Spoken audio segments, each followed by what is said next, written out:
मैं पिछली कक्षा पे आप लोगों को क्या पढ़ा रहा था, विवाह के लिए आवश्यक शर्तें, और उसमें क्या 5 शर्तें बताई गई थी।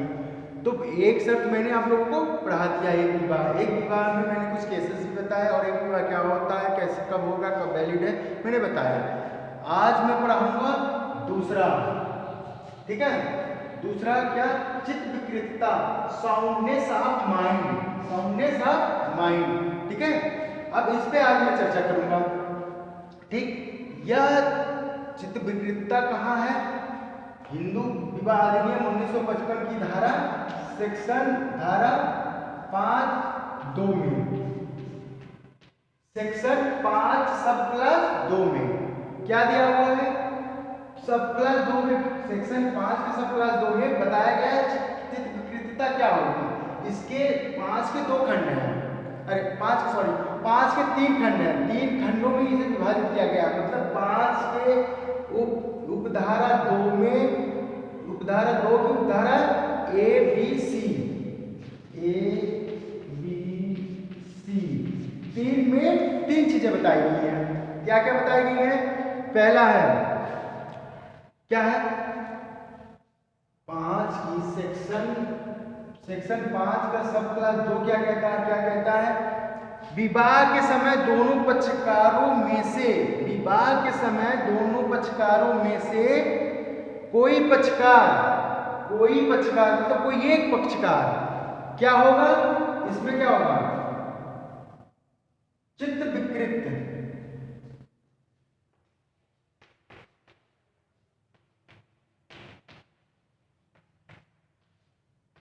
चित्त विकृत हो, ठीक। दूसरा क्या है? मानसिक विकार,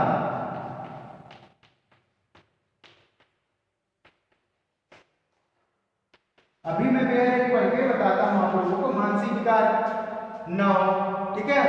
चौथा क्या है? तीसरा क्या है? उन्मत्तता, उन्मत्तता। अब बेयर एक्ट की लैंग्वेज में बता के अब इसको मैं डिस्क्राइब कर दूंगा आप लोगों को, ठीक है। क्या है बेयर एक्ट की लैंग्वेज में? क्या लिखा हुआ है देखिए, 5(2) में क्या, विवाह के समय दोनों पक्षकारों में से कोई पक्षकार, मतलब उसमें से एक पक्षकार या कोई एक पक्षकार, ठीक, कोई पक्षकार, ये क्या है? चित्त विकृत के परिणाम स्वरूप, चित्त विकृत के परिणाम स्वरूप विधिमान्य सहमति देने के लिए, विधिमान्य सम्मति देने में असमर्थ न हो, ये निगेटिव बता रहा है। असमर्थ न मतलब जैसे कि चित्त विकृत न हो, चित्त विकृत मतलब स्वस्थचित वाला व्यक्ति हो, स्वस्थचित व्यक्ति होना चाहिए, ठीक। दूसरा क्या है? विधिमान सम्मति देने में समर्थ होने पर भी इस प्रकार के या इस हद तक मानसिक विकार से ग्रस्त न हो कि वह विवाह और संतानोत्पत्ति के अयोग्य हो। मतलब क्या है? ऐसी कोई मानसिक विकार न हो जिससे वह संतान उत्पत्ति करने के अयोग्य हो, ठीक। तीसरा क्या है? उन्मत्तता, उन्मत्तता का दौरा बार बार पड़ता हो, ठीक है। सारे जो शब्द यूज हुए हैं, ठीक है, वो सब थोड़े थोड़े अंतर लेके हैं, बहुत ज्यादा अंतर नहीं है इनमें, शब्द वही है लेकिन थोड़े थोड़े अंतर से है। लेकिन ज्यादा डिस्क्राइब करना होगा, इसे डिस्क्राइब करके कुछ मैं चीजें आपको बता रहा हूं। जैसे क्या नाम है कि चित्त विकृत, दूसरा है सेक्शन 5 के सब क्लास 2 में बताया गया है कि दोनों पक्षकार, कोई भी पक्षकार, ठीक, चित्त विकृत मानसिक विकार उन्मत्तता के अंदर ना हो। चित्त विकृत क्या है? चित्त विकृत क्या है? मतलब स्वस्थचित नहीं व्यक्ति है, स्वस्थचित नहीं है, ठीक है, उसे चित्त विकृत व्यक्ति कहते हैं, ठीक। चित्त विकृतता के अंदर न हो, ठीक है। तो ऐसे व्यक्ति को, ऐसा व्यक्ति विवाह देने के लिए सम्मत नहीं है। चित्त विकृति के अंतर्गत होने विधिमान सम्मति देने के लिए, विधिमान सम्मति के लिए चित्त विकृत व्यक्ति नहीं है तो विधिमान सम्मति देगा। विधिमान सम्मति मतलब क्या हुआ? कि वो जो चीज कर रहा है, जैसे विवाह कर रहा है, तो उसकी प्रकृति को समझ रहा है, भली भांति उसकी प्रकृति को समझ रहा हो। ठीक है। यदि ऐसा नहीं है, यदि चित्र वो समझ नहीं रहा सारी चीजों को, तो ऐसा विवाह शून्यकरणीय होगा। ठीक है, शून्यकरणीय होगा। दूसरा क्या है? मानसिक विकार। ऐसा मानसिक विकार न हो, ऐसा मानसिक विकार न हो जिससे वो सहमति ना दे पाए किसी चीज के लिए। मानसिक विकार में क्या आएगा? पागलपन है, पागल न हो, नपुंसक न हो, नपुंसक न हो, इम्पोर्टेंट न हो। नपुंसक को कहते हैं इम्पोर्टेंट। ठीक है, इंग्लिश में इम्पोर्टेंट कहते हैं। साउंड माइंड का हो। ठीक है। कोई ऐसी मानसिक विकार न हो जिससे वो जैसे विवाह कर रहा है तो विवाह की प्रकृति को न समझता हो। पागल व्यक्ति को विवाह में बैठा दो तो क्या समझेगा? कुछ नहीं समझेगा। ठीक, एक पागल व्यक्ति है और उसे उसकी शादी करा दी जाए तो वो क्या समझेगा? मूल रूप से पागल है तो कुछ नहीं समझेगा। ठीक है। और क्या है? उन्मत्तता। उन्मत्तता मतलब होता उन्मत्तता का दौरा बार बार न पड़ता। उन्मत्तता का दौरा है मतलब आप तो स्वस्थचित हैं, बीच बीच में स्वस्थचित हो जा रहे हैं, लेकिन कुछ कुछ समय के लिए आप बार बार आपको दौरा पड़ रहा है। तो ऐसी स्थिति में आप विवाह के योग्य नहीं हैं। और ऐसा विवाह यदि हो जाता है तो दूसरा विवाह तो हो जाएगा, विवाह तो आप कर सकते हैं। विवाह देखिए, इन सारी परिस्थितियों में विवाह आप कर सकते हैं, लेकिन इसका प्रभाव क्या होगा? यदि एक पक्ष चाहेगा, यदि लड़की पागल है, लड़की इन सब चीजों से ग्रस्त है, तो वो क्या होगा? वो विवाह शून्यकरणीय होगा। यदि लड़का पागल है तो लड़की की तरफ से विवाह शून्य कराया जा सकता है, शून्यकरणीय कराया जा सकता है। ठीक है। इसमें एक पक्षकार को शून्यकरणीय कराने के लिए जाना पड़ेगा, कोर्ट का दरवाजा खटखटाना पड़ेगा, कोर्ट में जाना पड़ेगा और तब जाके शून्यकरणीय होगा। आपके बेयर एक्ट में मतलब सेक्शन 5(2) में मूढ़ शब्द आता है, जड़ बुद्धि, जड़ बुद्धि, जड़ बुद्धि व्यक्ति आता है। ठीक है। पागल आता है। देखिए, इन दोनों की परिभाषा हिंदू मैरिज एक्ट 1955 में कहीं नहीं दी गई है। ठीक है। और एक शब्द आया है यहाँ, जब आप सेक्शन 5 का सब क्लास 2 का सी वाला पार्ट पढ़ेंगे तो मिर्गी आया है। पहले मिर्गी को भी उन्मत्तता के में माना जाता था और ऐसी शादी को इनवैलिड वो शून्यकरणीय कराया जाता था। मिर्गी को ही एक तरह से, मिर्गी हर बार तो आती नहीं है सबको, वही है उन्मत्तता या मिर्गी का दौरा बार बार न पड़ता हो। ठीक है। तो मिर्गी शब्द को 1999 से हटा दिया गया है। जड़ बुद्धि और पागल में थोड़ा सा अंतर है। जड़ बुद्धि कौन व्यक्ति होता है? जो जन्म से ही हो। जन्म से मतलब क्या हो? वो अपने कार्य और प्रकृति को समझ नहीं पा रहा है कि क्या करता है। ये पैदाइशी होता है। जड़ व्यक्ति, जड़ बुद्धि पैदाइशी होता है। वो जन्म के साथ ही धीरे धीरे जैसे जैसे विकास करता है, उसको इस कार्य की प्रकृति को, कार्य और उसकी प्रकृति को समझ नहीं पाता, उसे जड़ बुद्धि कहते हैं।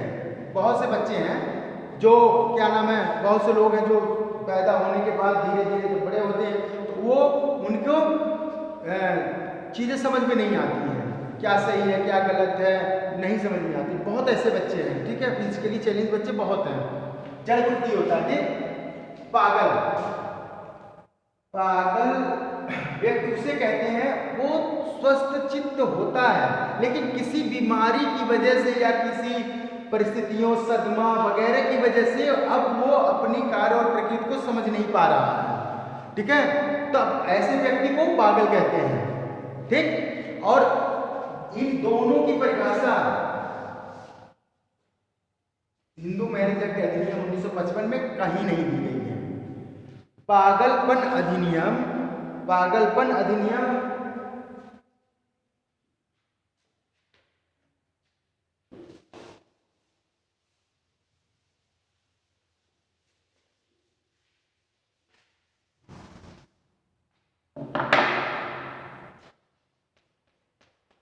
पागलपन अधिनियम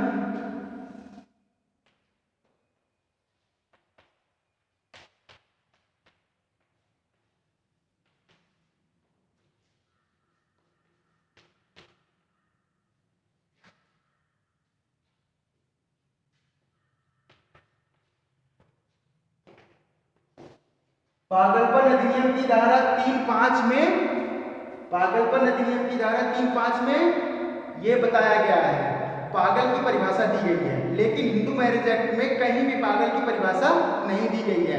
आप एक बार इस धारा को चेक कर लीजिएगा, ठीक है, सही है या नहीं है, आप देख लीजिएगा। पागलपन अधिनियम खोल के यूट्यूब पे या कहीं भी खोल के देख लीजिएगा, ठीक है। यहाँ पागलपन की परिभाषा पागल अधिनियम 1900 पागल अधिनियम की धारा में दिया गया है, ठीक है। और जैसा कि आपको मैंने बताया, चित्त विकृत हो, मानसिक विकार न हो, ऐसे मानसिक विकार से न हो, मतता का दौरा बार बार न आता हो। देखिए, हिंदू विवाह संशोधन अधिनियम,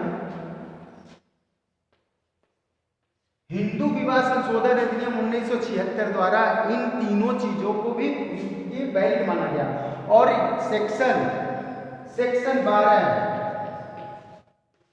हिंदू मैरिज एक्ट में, हिंदू मैरिज एक्ट IMA में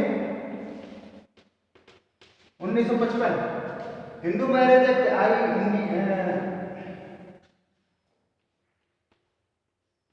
HMA, हिंदू मैरिज एक्ट अधिनियम 1955 की धारा 12 में ऐसे विवाह को क्या करेंगे, ये जो 3 कंडीशन बताई, ऐसा यदि कंडीशन होता है तो इसके अंतर्गत शून्यकरणीय विवाह होगा। क्या होगा? शून्यकरणीय विवाह, शून्यकरणीय विवाह होगा, ठीक है। ऐसा विवाह क्या होगा? शून्यकरणीय विवाह होगा, ठीक है। अब एक केस है, अलका शर्मा बनाम अविनाश चंद्र। मैं MP कोर्ट ने इसमें बताया है पागलपन किसे कहते हैं, चित्त विकृतता किसे कहते हैं। अलका शर्मा बनाम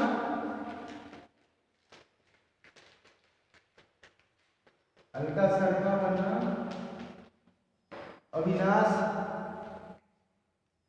चंद्र।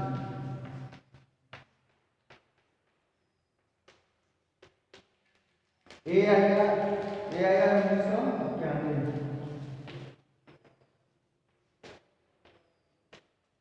Madhya Pradesh, AIR 1991 Madhya Pradesh. Madhya Pradesh high court ने, MP हाई कोर्ट ने ये कहा है कि चित्त विकृतता ये भी हो सकती है।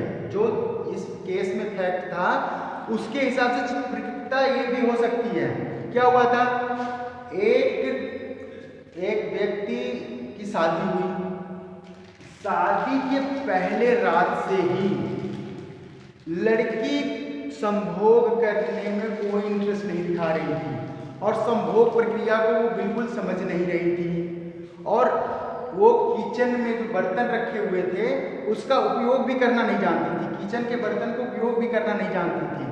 और तब व्यक्ति जो था, जो शादीशुदा व्यक्ति था, उसने MP कोर्ट में एक बात फाइल किया कि ऐसे व्यक्ति को मतलब वो चित्त विकृति घोषित कर दिया जाए, ठीक है। तो न्यायालय ने देखा और समझा कि न्यायालय ने देखा और इस केस के फैक्ट को समझा, परिस्थितियों को समझा। उसके बाद उन्होंने क्या कहा?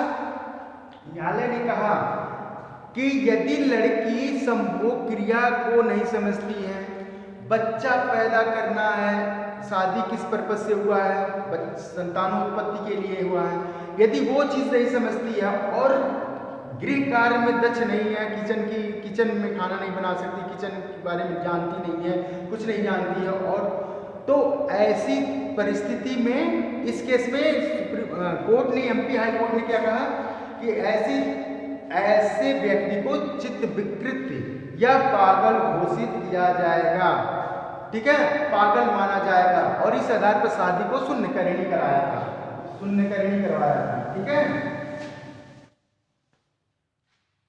दूसरा केस है लक्ष्मण उत्तम चंद्र कृपलानी, लक्ष्मण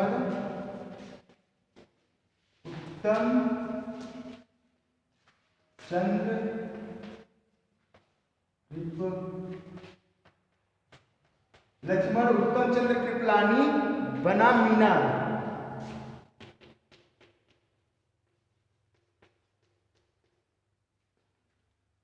AIR 1964,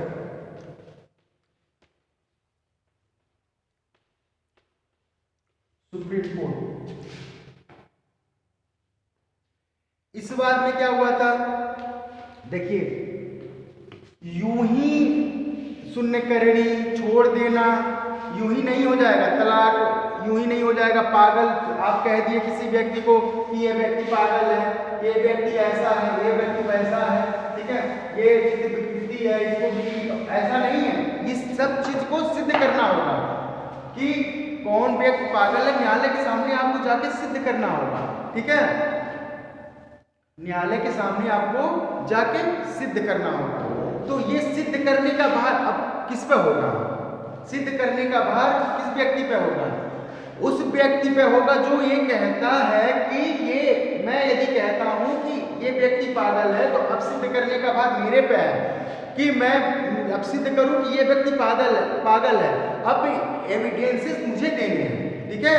तो इस बात में ये कहा गया था, मान लीजिए जैसे कि सेक्शन 5 सब क्लास 2 में आप किसी चीज की डिमांड कर रहे हैं, मांग कर रहे हैं कि ये व्यक्ति उन्मत्तता के दौर में है, पागल है, नपुंसक है, या जो भी आप डिमांड कर रहे हैं, तो उसको सिद्ध करने का भार अब किस पे आएगा, आपके मन में आएगा ना कि कौन इसे सिद्ध करेगा कि पागल, और डिमांड आप कर रहे हैं तो आप ही सिद्ध करेंगे। यही चीज इस बात में कहा गया था, लक्ष्मण उत्तम चंद्र कृपलानी बनाम मीना, कि कहा गया था जो व्यक्ति मांग कर रहा है, ठीक है, इस चीज का, किस चीज का, कि ये व्यक्ति पागल है, तो वो सिद्ध करे कि ये व्यक्ति पागल है। अब सिद्ध भारता किस पे आएगी, जो व्यक्ति मांग कर रहा, वो इस वाले बाद में कहा गया था, ठीक है।